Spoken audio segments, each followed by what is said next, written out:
Hi, everybody. Here we are for our Wednesday netcast, where we talk about various topics around the subject of work-life integration.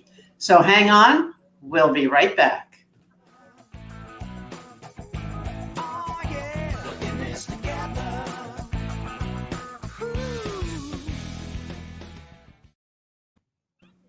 And we're back.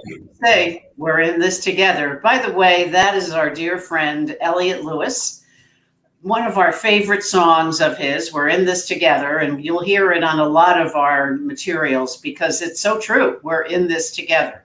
And he has his own following and has been in the music business for many years, but he is known for being the keyboardist with Hall & Oates. So great friend, great guy, great music. Talent.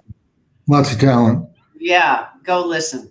So we are Dave and Laura Butler, and we are known as the experts in the area of leadership, confidence, emotional mastery, and we share practical tools in various sizes, shapes, and forms to help busy entrepreneurs, business professionals, and business owners take things to the next level. So we always say that the key to conquering daily obstacles is to know where you are and where you're going next. So today's agenda will be focusing on the topic of self-mastery. It's one of my favorite topics because it goes along with a quote of mine, which is, if it's to be, it's up to me. So in essence, that's what self-mastery is all about. We'll be taking a look at 3 different areas around the topic of self-mastery and taking a look at the do-over, the how do you start your day, assess what's going on throughout the day, and take a look at what are the daily stressors in your life that may become habitual. And when we can hit the reboot button, we can move away from it a little bit. And then we are going to give you a link to a quiz that may help you to kind of step into that understanding of what that stress is all about. So Dave, why is self-mastery important? Good question. Well, I think I'll start with the reboot. We've been calling what's been going on a reboot for the last year or so because the pandemic was so much of a paradigm shift for everybody. I think we all got pushed over the digital edge. We're all used to now having Zoom meetings and all this kind of stuff. And there's even an article on MSNBC this morning about how people don't want to go back to the office.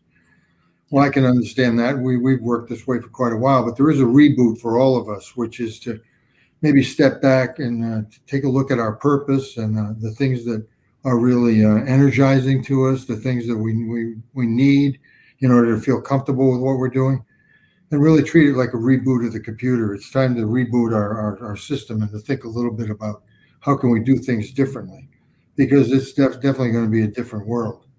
And I think taking some steps to do that really implies the self-mastery that comes from taking an inventory of yourself and where am I at? What are some of the things that are causing me the stress and what can I do about them?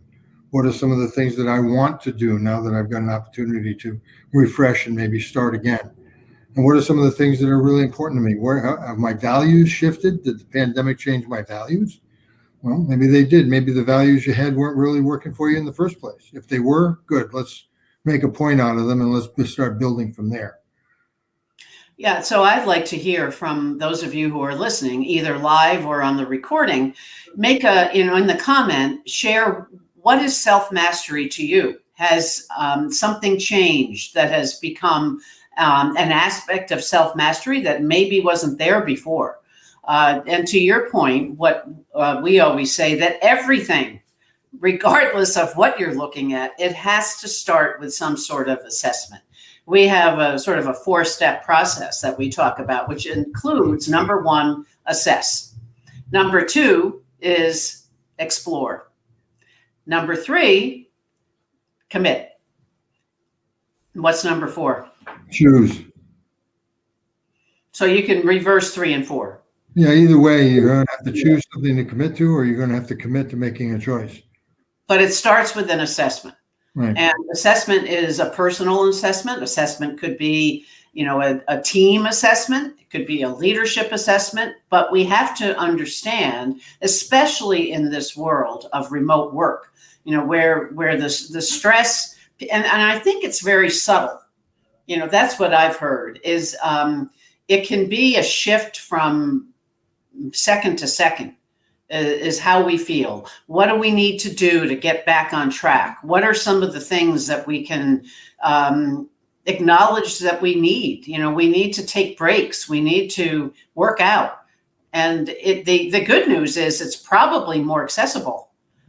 The challenge is to saying, I'm doing it now. I'm going to put myself away from the online access, and I'm going to take a much needed break, whatever the break is for you. Well, a lot of the habits that are changing are people's need or not need to commute. That was a whole habit in the mornings. Get up, have the coffee, grab the stuff, head for the car, get in the traffic. Yeah. You can't find a parking place, got to drive around, get the thing, go rushing into the office. I mean, the day has already started with nothing but stress. Right. Now, all of a sudden, we've had this sort of year of going, let's see, where will I start today? And go over to the computer and start figuring out where we are. It's a completely different habit. So in some ways, we may need to have more self-mastery and understanding how and what we need. Some people need that rush. Some people need to sit and collect themselves. Some people need to talk a little bit and interact with someone. And some people just need to get something done right away. Give yourself some small task to finish and then move on to everything else. Mm-hmm. Yeah, and I think it's always the opportunity is there to restart. To acknowledge and write down throughout the whole day. Or it could be at the end of the day, take an inventory of what your day was like. What were some of the so if you identify what your daily buttons are, because they'll start to show, they'll start to be the repeat, and write them down. And start to, I'm noticing another thing that's interesting is we do so many things online, but people are sending hard copy journals. So I think there's a message there. I just got one from a mastermind that I'm a part of. It's a 90-day planner. It's beautiful on all the steps that I need to do to make a next program launch successful. I could do that online too. The material's there. But I like having that, that hard copy. So that it could be a journal that speaks to you, that you write down your daily agenda, your daily check-in. Yeah. Journaling is a great way to deal with all of this because it gives you a record. We're not necessarily even used to that because everything was done automatically. Now you need to have that journal to sort of remind yourself what you were thinking and feeling then. Right. And for those of you who are joining, maybe you're listening to the recording, maybe jumped in halfway through. We are Dave and Laura Butler of Work Life Consulting, and we're talking today about self-mastery, which is the key step to understanding what you need to do next. Well, the world is changing so quickly, and there's so much going on around us. The one place I can always start is with me. And the more I invest in me and the more I grow and the more I continue to learn and the more I keep myself open, the more I develop curiosity. One of the things we were talking about with one of our associates today is just curiosity. What's that? Not just intellectual curiosity, but empathic curiosity. How do you feel about this? What are some of the things that you're struggling with? If you're a manager of someone, make sure that you're asking them, how are they doing? What are some of the things that you could do differently to help support them? But that empathic curiosity is a different kind of curiosity. It's not about things. It's not about data. It's about individuals and what's really going on for them. Absolutely. I have behind me, the key to improv is replace judgment with curiosity. There you go. So, I think that's, and that's sitting right on my shelf because I need a reminder of that all the time. It's very easy to jump into the judger. Remember the learner judger from Change Your Questions, Change Your Life. It's a great book. And there's a map in there. Marilee Adams has done some really good work with this process where we replace judgments with curiosity. We replace our assumptions. We have several assumptions that we carry along with us. It's another step of self-mastery. Let's let's put aside the assumptions, or if they are positive assumptions, they're effective, make sure they're integrated into what we need to do with our daily checklist. Well, I think what you're bringing up is another example of habits. The habit that I have of maybe jumping to conclusions, the Right. assumptions that I have, those are habits of thought. How do I stop for a minute and maybe give myself a little space in there between the stimulus and the response to rethink it and say, how else could I do this? Right. What way would be better in this changeable situation here? Right. So Exactly. it's always a good thing. And I think last time our last meeting, I talked a little bit about the power of habit. It's a great book by Charles Duhigg, Duhigg. Another great book, just talking about habits, like the Mary Lee Adams. And there was that other book that we had that just came out recently. It's called The Question Is the Answer. Yeah. I believe. Hal Gregerson. It's a great book. Hal Gregerson, that's right. There's great thinkers thinking about this stuff. It's not just us.